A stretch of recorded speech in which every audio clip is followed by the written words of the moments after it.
The Puppet Master. In the quiet town of Amsworth, nestled in the heart of the countryside, there was a small toy shop that had been a staple of the community for generations. Merriman's Toys and Treasures was known for its handcrafted wooden toys and vintage dolls, each piece meticulously crafted by the shop's owner, Mr. Jasper Merriman. Mr. Merriman was an eccentric but kindly old man, with a talent for bringing his creations to life with uncanny realism. His most famous creations were his marionette puppets, each one a work of art, with intricate features and detailed costumes.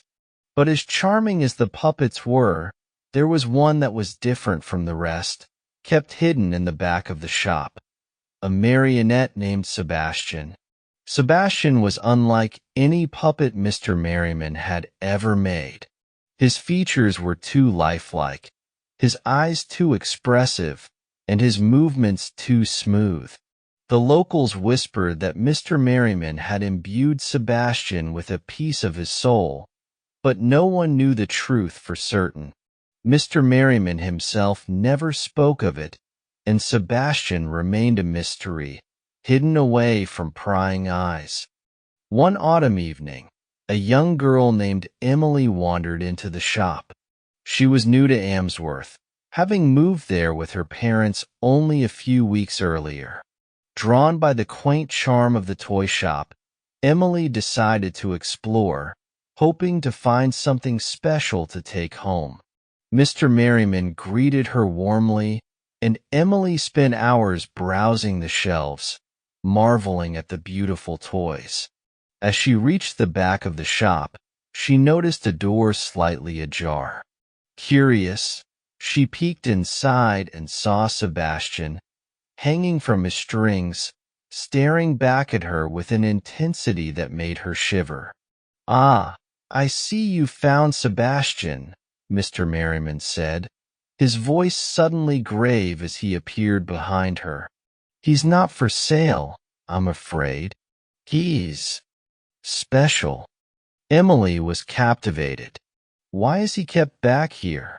He looks amazing." Mr. Merriman hesitated before answering. "Sebastian is different. He's not just a puppet. He has a life of his own, a life that I mistakenly gave him." Emily's curiosity turned to fascination. "Can I see him move?" The old man sighed but nodded. He picked up the puppet and began to manipulate the strings. Sebastian's movements were fluid and almost human-like, his eyes following Emily around the room. As Mr. Merriman performed, a strange feeling washed over Emily, a sense that Sebastian was more than just wood and string. Over the next few days, Emily couldn't stop thinking about Sebastian. She returned to the shop frequently, watching Mr. Merriman perform with the puppet, each time feeling a stronger connection. One evening, after the shop had closed, Emily decided to sneak in and see Sebastian one last time. She found the back door unlocked and slipped inside. There, in the dim light, Sebastian hung silently. She reached out and touched his hand, and to her surprise, his fingers closed around hers. Startled, she tried to pull away, but Sebastian's grip was strong.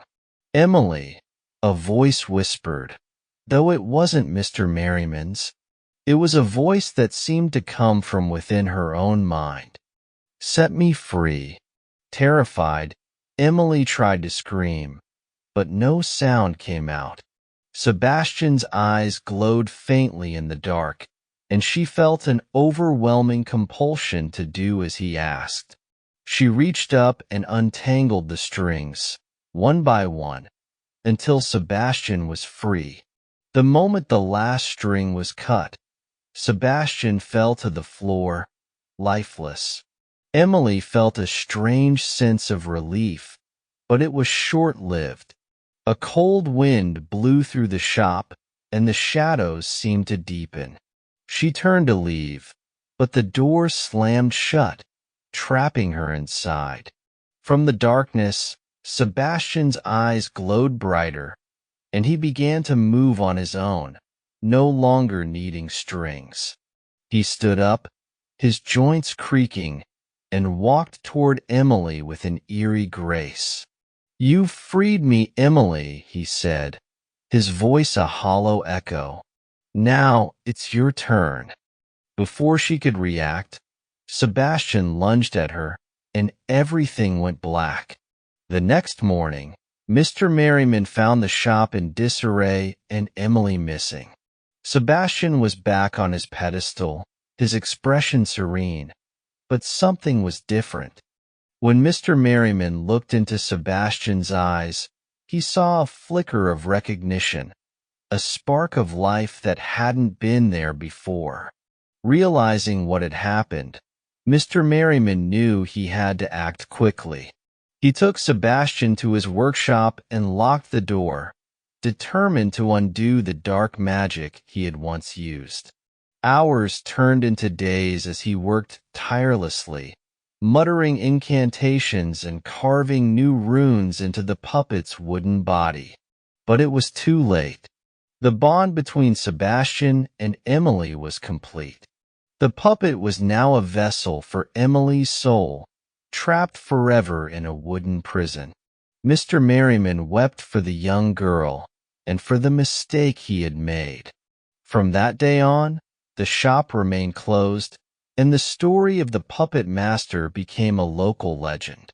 They said that at night, if you listened closely, you could hear the faint sound of a girl's laughter mixed with the creak of wooden joints, as Sebastian and Emily danced together in the darkness, bound by the curse of the puppet master. Years later, the shop was reopened by new owners, unaware of its dark history. The toys were sold off, one by one, including Sebastian. As he changed hands, the curse spread, bringing with it the same fate to anyone who dared to free the puppet from his strings.